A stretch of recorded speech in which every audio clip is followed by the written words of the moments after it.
ஐஸ்வர்யா மருத்துவமனையின் வரலாறு குறித்து நாம் இப்பொழுது ஒரு குறும்படம் ஒன்றை பார்த்தோம்.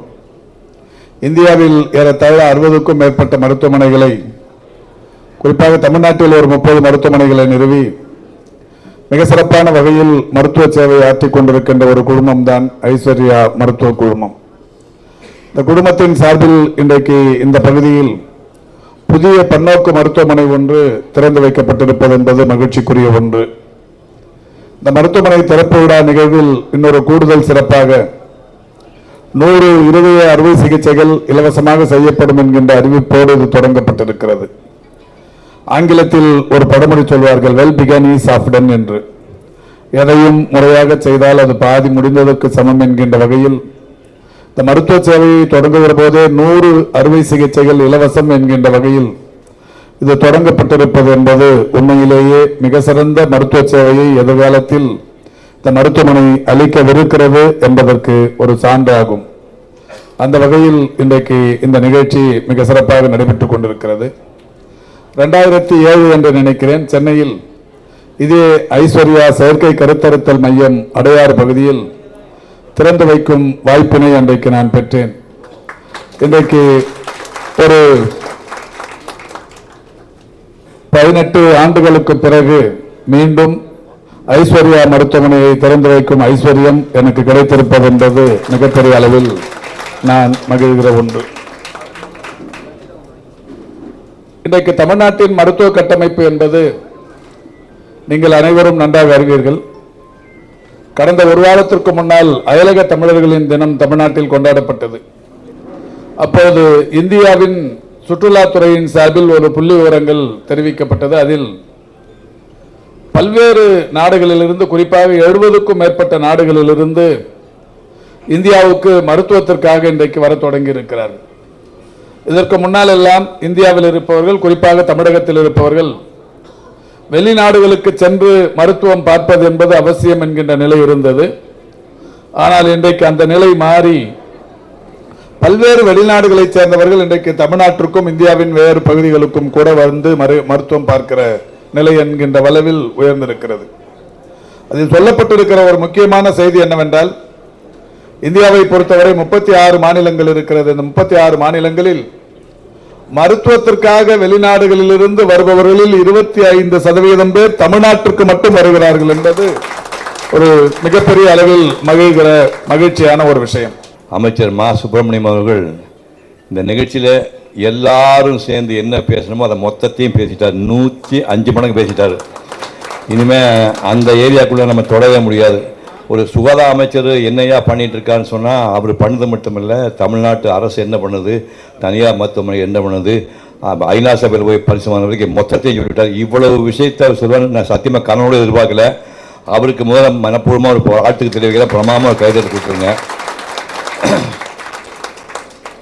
நான் 2 நிமிஷம் தான் பேச போகிறேன், பயந்துடாதீங்க. இந்த ஐஸ்வர்யா மல்டி ஸ்பெஷாலிட்டி மருத்துவமனைக்கு பின்னாடி ஒரு கதை இருக்குது. அது டாக்டர் சுப்பையன்னு அவர் தான் ஆணிவேர், இந்த நிறுவனத்தினுடைய ஆணிவேர். அவர் ஆங்கிலேயர் காலத்திலேயே மெட்ராஸ் மெடிக்கல் காலேஜில் தமிழர்கள் ஒருத்தர் 2 பேர் தான் டாக்டர் இருக்காங்க. அந்த லிஸ்ட்டில் அவர் ஒருத்தர் கோல்டு மெடல் வாங்கி பாஸ் பண்ணவர். கோவை சேர்ந்து அந்த காலத்து இசிஜி உபகரணமெல்லாம் வாங்கி வச்சு ஹார்ட் டிசீஸுக்கெல்லாம் வைத்தியம் பார்த்தவர். முக்கியமான விஷயம் என்னென்னா, எனக்கு ஒரு விதத்தை முன்னோடைய காப்பி டீ நான் சாப்பிட மாட்டேன், மது பழக்கம் கிடையாது, புகைப்பழக்கம் கிடையாது, அவருக்கு கிடையாது. எனக்கு முன்னோடி அவர் தான். அப்புறம் சாமி கும்பிட மாட்டார் அவர். பெரியார் ஒரு வார்த்தை சொல்லியிருக்காரு, பக்தி என்பது தனிமனித பிரச்சனை, ஒழுக்கம் என்பது சமுதாய பிரச்சனை. ஒரு மனிதன் ஒழுக்க சீலனாக வாழ்ந்தால் அவன் பக்திமானாக இருக்க வேண்டிய தேவையில்லைன்னு சொன்னார். அதனால் அவர் ஒழுக்க சீலனாக வாழ்ந்தால் பக்திமான என்பதை கவலைப்பட வேண்டியான். அவருடைய மகள் தான் இந்த குட்டி பாப்பா. நான் குட்டி பாப்பா தான் சொல்லுவேன். 35 வயசு சர்வீஸ் பண்ண உங்களுக்கெல்லாம் பெரிய அளவில், எனக்கு அது குட்டி பாப்பா தான். ஏன்னா அந்த குட்டி பாப்பா 1978 தமிழ்நாட்டில் மாநில தேர்வில் 1978 ஸ்டேட் ஃபர்ஸ்ட்டு வந்த பாப்பா அது. அதுக்கப்புறம் கோவை மருத்துவக் கல்லூரியில் படிக்கும்போது ஒவ்வொரு சப்ஜெக்ட்லேயும் மார்க் வாங்கி அங்கேயும் கோல்டு மெடல் வாங்கின பொண்ணு. அதுக்கப்புறம் இப்போ நீங்கள் சொல்கிறீங்களா ஃபெர்டிலிட்டி சென்டர்னு, இதில் வந்து சிங்கப்பூர் போய் அதுக்காக மேல் படிப்பு படித்து அங்கேயும் கோல்டு மெடல் வாங்கின பொண்ணு. அதுக்கப்புறம் 35 வருஷம் வந்து இதை உருவாக்க என்ன கஷ்டப்பட்டான்னு முதல்ல நீங்கள் பார்த்துட்டீங்க. முதல் 3-4 வருஷம் படாத பாடுபட்டு அடையாளமே தெரியாமல் போராடி இன்றைக்கி இந்த அளவுக்கு உயர்ந்திருக்காங்க.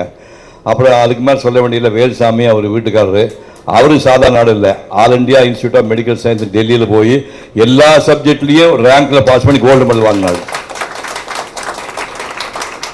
இந்த அம்மா வந்து இந்த அம்மா ஒளி பிரகாஷ் மாதிரி அவர் சாதாரண, அவரும் பெரிய ஆள் தான், அவர் நம்ம கண்டுக்காமல் இருக்கிறோம், அவரும் பெரிய ஆள். அவர் இல்லைன்னா இந்த அருண்மூர்த்திவேல் பிறந்திருக்க மாட்டார். அது ஒரு முக்கியமான விஷயம் இல்லையா? இந்த அம்மா எவ்வளோ பெரிய ஆளாக இருந்தாலும் அருண்மூர்த்திவேல் ஒரு பையன் வேணும் இல்லை, அதுக்கு காரணமே அவர் தான். இப்போ அவர் வந்து அதே மாதிரி அமெரிக்கா லண்டன்லாம் போய் எம்சிஹெச்லாம் முடித்து மருத்துவ படிப்பில் உச்சத்தை இருக்கார். இப்போ அம்மாவை தாண்டி தாய் 8 அடினா புள்ள 16 அடி பாய போகிறாரு. அவருடைய கனவு தான் இந்த மருத்துவமனை. அப்புறம் 100 பேருக்கு இலவசம்ங்கிறது சாதாரண விஷயம் இல்லை. நேற்று ஒரு லிஸ்ட் எடுத்து பார்த்தேன். இந்தியாவில் வந்து பொதுவாக தமிழ்நாட்டில் வந்து ஒரு ஹார்ட் சர்ஜரிக்கு 3,75,000 கீழே உள்ள ரேட்டு. 3,75,000 தான் ஹார்ட் சர்ஜரி பண்ண முடியும். அதிகபட்சம் 10 லட்சம். அமெரிக்காவில் பார்த்தீங்கன்னா 31,50,000. ஒரு ஹார்ட் சர்ஜரி 30 லட்சம்னா செத்துட்டாம சம்பாதிச்சு காசு போட்டு அங்கே கூட செத்து போய் முடியுதான். அப்படி இருக்கும்போது இந்த நாட்டில் இலவசமாக வந்து ஒரு 100 பேருக்கு பண்ணுறான்னு சொன்னால் ஆஸ்பத்திரி மட்டும் விசாலம் இல்லை, அவங்க மனசு விசாலமாக இருக்குது. அதுக்கு மேலே நம்ம வார்த்தைக்கு ஒன்றும் கிடையாது. வந்து சென்னையிலே one of the biggest hospital. இந்த ஹாஸ்பிட்டலோட ஸ்பெஷல் இது என்னென்னு பார்த்தீங்கன்னா எல்லா ட்ரீட்மெண்ட்ஸும் ஒரே ரூட்டில் இருக்குது. அதாவது நீங்கள் ஆன்காலஜிக்கு வேறு ஹாஸ்பிட்டல் போவாங்க, கேன்சர் எதுனாலும் ரேடியோதெரப்பி, ஸ்டெம் செல், இது எல்லாமே ஆல் அண்டர் ஒன் ரூஃப் இருக்குது. ஸோ இதுதான் இந்த லாஸ்ட் 10 இயர்ஸில் ஓப்பன் ஃபஸ்ட்டு ஒரு காம்ப்ரிஹென்சிவ் ஹாஸ்பிட்டல் இதுதான் இது. அதே மாதிரி இதில் வந்து நாங்கள் இந்த லான்ச்காக வந்து ஒரு 100 பேருக்கு ஃப்ரீ ஹார்ட் சர்ஜரிஸ் பண்ணுறோம். So any open heart surgery, குழந்தைங்களுக்கு ஹார்ட் சர்ஜரி எல்லாமே ஃப்ரீயாக பண்ணுறோம். ஒரு 100 பேருக்கு பண்ணுறோம் அது. ஸோ அது இன்றைக்கி நம்ம லான்ச் பண்ணுறோம். நன்றி. இப்போ இது என்ன அப்படின்னா, நம்ம லீடிங் ஹாஸ்பிட்டல் கூட நம்ம கம்பீட் பண்ணுற அளவுக்கு நல்ல மேஜர் எக்யூப்மெண்ட்ஸ் எல்லாம் இன்ஸ்டால் பண்ணி ஸ்டார்ட் பண்ணிட்டோம். இப்போ நிறையா ஹார்ட் சர்ஜரி போயிட்டுருக்கு, ஆஞ்சியோகிராம் நிறையா பண்ணிகிட்டு இருக்கிறோம். ஃப்யூச்சரில் வந்து மற்ற இடத்துல ட்ரீட்மெண்ட் பண்ணி முடியாத மக்களுக்கு நம்ம என்ன எக்ஸ்ட்ரா பண்ணலாம் அப்படிங்கிறத திங்க் பண்ணி ஒவ்வொரு டிபார்ட்மெண்ட்லேயும் வந்து அடிஷ்னலாக என்ன பண்ணலாம் அப்படின்னு.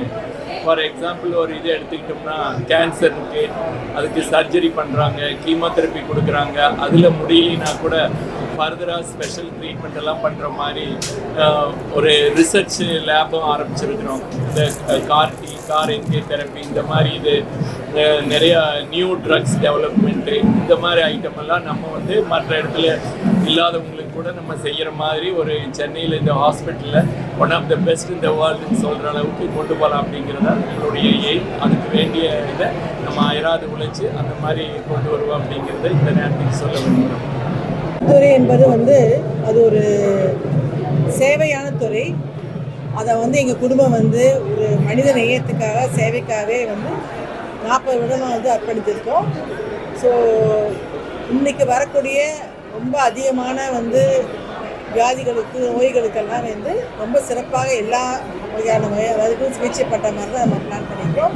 இந்த ஐஸ்வர்யா பல்நோக்கு, அதாவது multi speciality super speciality hospital இன்றைக்கி வந்து தமிழ்நாட்டு உலகத்தில் எல்லா அனைத்து மக்களுக்குமே பயன்படுதுன்னு சொல்லி நாங்கள் தெரிஞ்சுக்கணும்.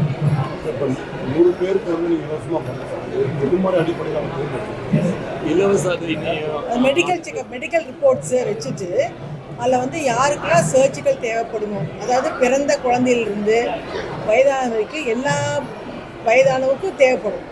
சில குழந்தைங்க பர்த்டே வந்து அவங்க வந்து டிஃபெக்டிவாக பிறக்கிறாங்க, உயிர் வாழ்றதுக்கே இந்த குழந்தை மூச்சு விட்றதுக்கே அறுவை சிகிச்சை தேவைப்படும்.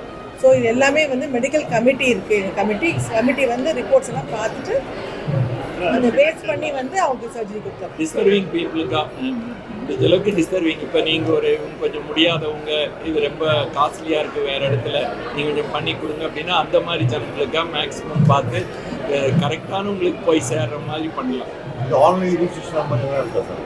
இல்லை, நம்பருக்கு ஃபோன் நம்பர் கொடுத்துருக்கோம். அந்த நம்பரில் வந்து நீங்கள் கால் பண்ணிங்கன்னா அந்த நம்பர்லேருந்து உங்களுக்கு வந்து வாட்ஸ்அப்பில் வந்து நீங்கள் எல்லா டீட்டெயில்ஸ் அனுப்பிச்சிடலாம். அதுக்கப்புறம் வந்து அவங்க பேஷண்ட்டே பார்ப்பாங்க.